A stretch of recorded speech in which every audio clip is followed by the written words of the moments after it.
Hello everyone, welcome back to our channel. Today I'll show you how to create voice-over narration for your PowerPoint presentation in 2025. First, open PowerPoint on your computer and make sure your slides are in their final version.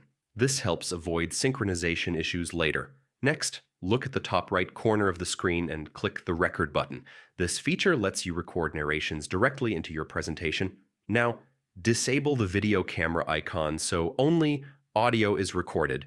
Make sure the microphone icon is switched on and test it to ensure your voice is clear and at a good volume.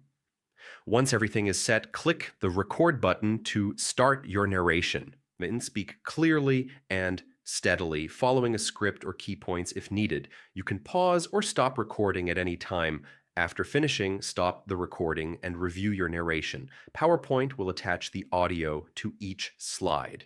If necessary, you can re-record to improve any part. And that's it. Thanks for watching. Don't forget to like and subscribe, and I'll see you in the next video.